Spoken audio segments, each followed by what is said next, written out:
있지만 여기서는 선거 얘기 이런 거 하시면 안 됩니다. 지금 그런 거 하시면 안 되고 그냥 하고 싶은 얘기.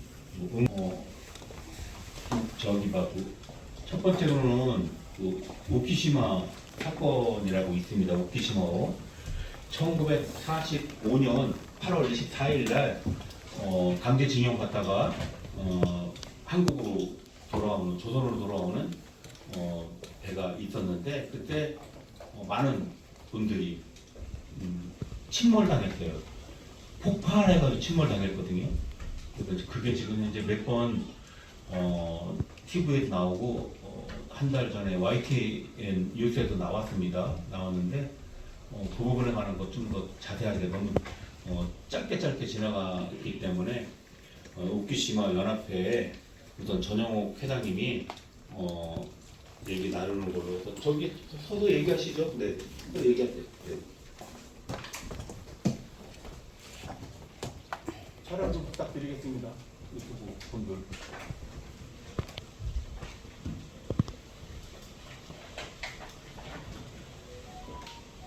마이크 되는 거? 네, 마이크 됐고요.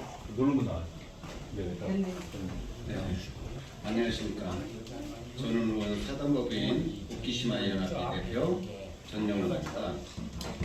오키시마호는 아오모리와 홋카이도 쪽에서 강제징용 및 그쪽에서 노역하던 분들이 귀국선이라고 해서 한국에 가는 귀국 1호선이라고 해서 탔던 배입니다.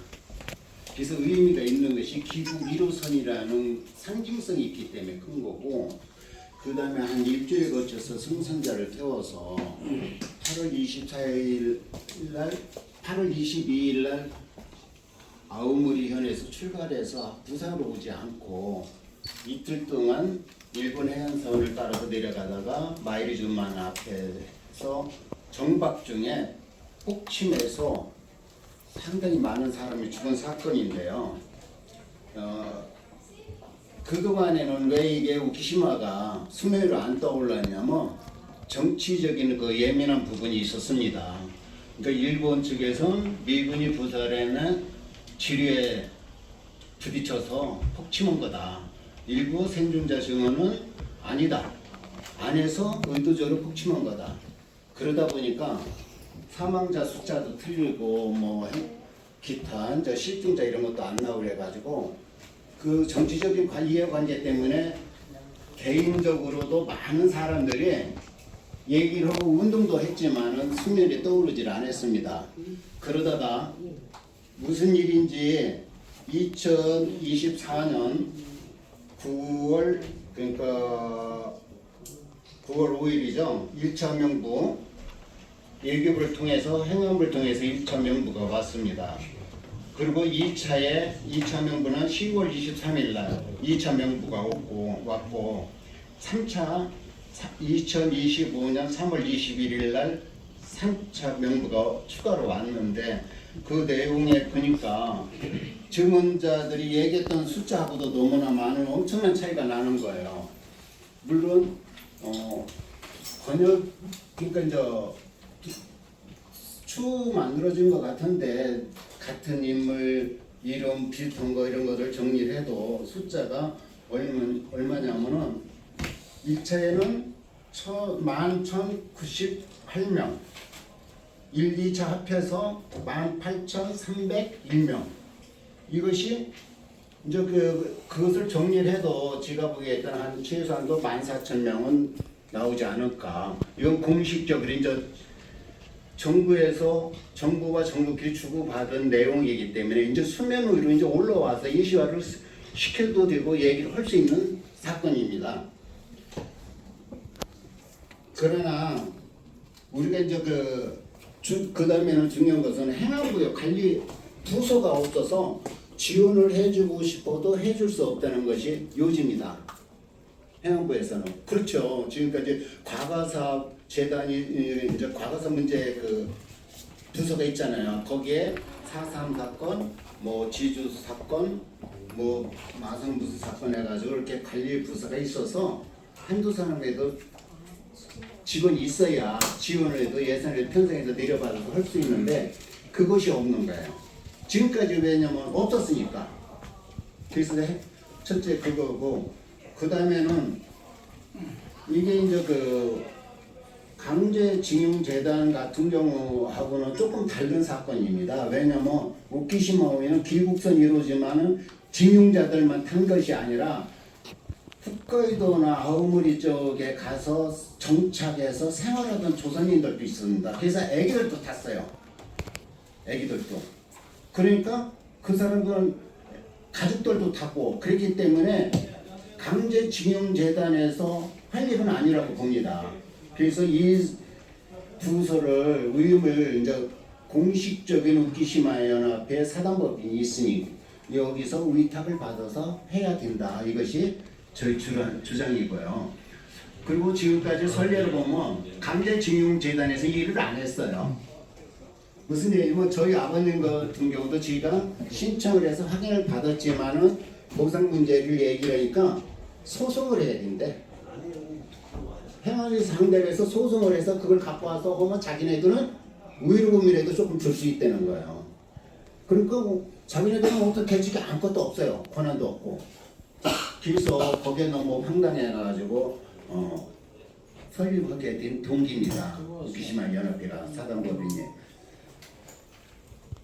그래서 우리 이제 지금부터는 많은 사람들이 좀 더 이슈화를 시켜서 그들의 억울한 사람들, 그리고 또 중요한 것은 마이루즈 만에 수천 구의 시신이 묻혀있다는 거예요.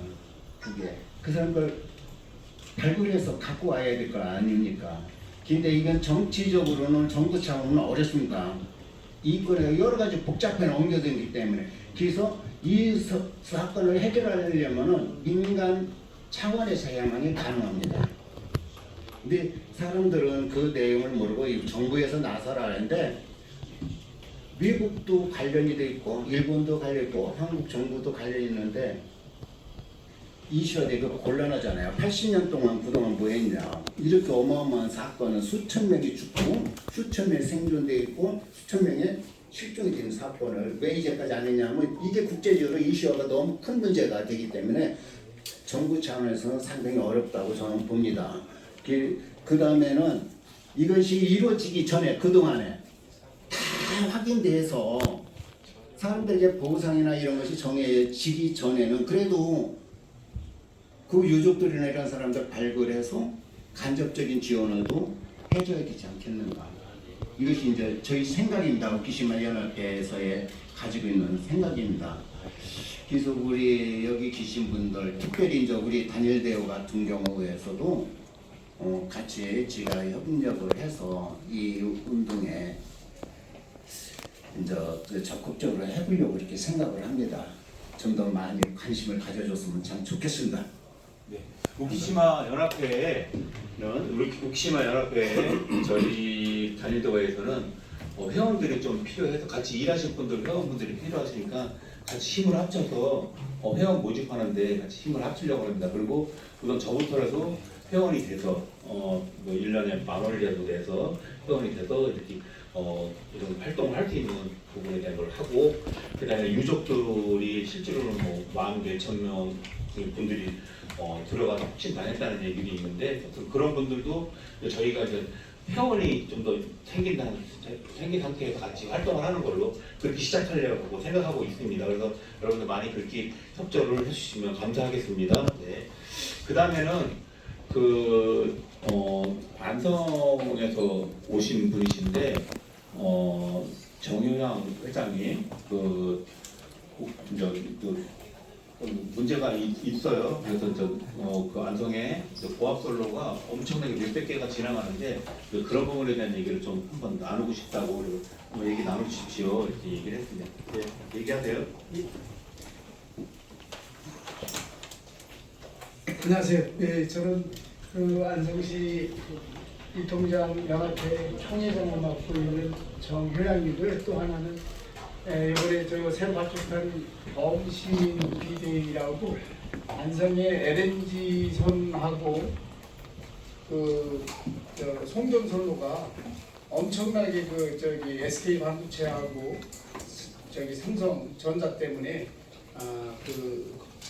송전솔라하고 LNG가 건설이 돼요. 근데 이게 안성에서 사용하는 게 아니라 안성을 다 거쳐서 지나가는 거예요. 근데 대한민국에 그 765 우리 여기 의원님들이 아실지 모르겠지만 765 그 변전소라는 게 대한민국에 6개밖에 없어요. 이 6개 중에 안성이 또 하나가 있는 거예요. 근데 거기서 지금 이미 SK 원삼, 용인 원삼에 전기를 지금 공급해주고 있는 거예요. 네. 근데 이게 안성에 지금 그 송전탑이 시계 안성에 오시는 분들은 아시겠지만은 송전탑 산에 이렇게 보면 송전탑이 380개가 있어요. 지금 송전탑이 현재 서 있는 게. 근데 또 3개 노선이 들어와요. 3개 노선이. 저 청주 노선하고 그게 중부 노선이라 그래요. 2개를 묶어가지고 천안에서 오는 거하고 청주에서 오는 거하고 그리고 원주선이라고 해가지고 3개가 들어오는데 이게 다 SK하고 삼성전자 용인 이동면으로 가는 거거든요. 그래서 이게 지금 안성에 이제 그 안성 시민들하고의 어떤 뭐 협의를 거친 거 기관 단체 그러니까 3개 용인시와 그 평택시와 안성이 이 기관 단체장들 장님들끼리 협의했는데 상생협약을 맺었는데 상생협약을 맺은 거에도 불구하고 지금 안성을 다 그냥 패싱을 하고 있는 거예요. 네, 그러니까 안성은 전기 들어오지 LNG 들어오지 그게 다 위치상으로는 그 들어오는 선은 전기선은 안성을 지나야만이 고압선이 지나야만이 삼성으로 가고 SK로 가는 거고 LNG 발전소는 이동면에 짓고 원산면에 짓걸랑이요. 그게 다 용인이에요. 그런데 그렇게 짓는데도 불구하고 거기서 뭐가 날라오냐 미세먼지가 날라오는 거예요 이게. 그래서 이 반경보다 5km 내 반경에 안성이 소속이 돼 있는 거예요. 그러다 보니까 그 경계선에다가 각 지자체에서 용인에서 SK 반도체를 하이닉스를 어디다 짓냐면은 안성과 용인의 경계선에다가 근방에다 적는 거 2.5km 반경 내에. 이러다 보니까 안성의 3개면 15개리가 해당이 되는 거예요. 그리고 또 하나는 하루에 SK에서 물을 이제 남한강 물을 받아가지고 그 용인 원삼에서 그 사용한 물이 그 반도체 세정물이 안성의 경기도에서 2번째로 큰 고삼저수지라는 곳이 있어요. 그 고삼저수지로다 그 물을 그냥 방류를 해버리는 거예요. 35만 톤이. 그러면 경기도에서 2번째로 큰 그 저수지가 그 3일만 그 저수지를 싹 지금 강원도 강릉에 저수지가 완전히 비었듯이 3일 만에 그 많은 그 큰 그 용수가 3일 만에 저장이 된대요. 근데 그거를 다이렉트다 안성을 통해 가지고 35만 톤이 하루에 맨날 방류가 되는 거예요. 그러면 안성에서 그래도 여기 의원님들도 계시지만은 그 안성이 유명했다는 게 안성 맞춤쌀이걸랑요. 안성 맞춤이걸랑요. 그 안성 맞춤쌀이라는 게 유명했는데 그 물을 가지고 농사를 짓는 사람은 다 망하는 거예요. 여기 의원님들도 계시지만은 그 물을 가지고 고삼저수지에서 방류되는 SK에서 흘러내려온 물을 가지고 농사를 짓는데 안성 맞춤 쌀이라고 브랜드 가치가 암만 높다고 해도 그걸 사 먹겠어요? 거기에는 여러 가지의 유해 물질이 포함이 돼서 그 쌀 농사를 지은 건데 이러다 보니까 안성이 그렇다고 뭐 나름의 그 지자체장님들이 그 여러 가지 협약을 맺었지만은 안성에 아무것도 주는 게 없어요. 그 평택 같은 경우는 또 그 유천 취수장이라고 있어가지고 이게 아무 필요가 없어요. 그 안성이나 평택이나 다 여기 남한강 물을 먹고 있는 거, 팔당 댐물을 먹고 있는 거거든요. 지금 수도 사업이. 그런데 유천 취수장이라는 거를 풀어주질 않아가지고 그 취수장이 지금 쓰러지를 않고 있는데 또 불구하고 그걸 해제도 안 시켜주는 거예요. 평택시장이 이건 고유권이라 그러더라고요. 이러다 보니까 안성이 굉장히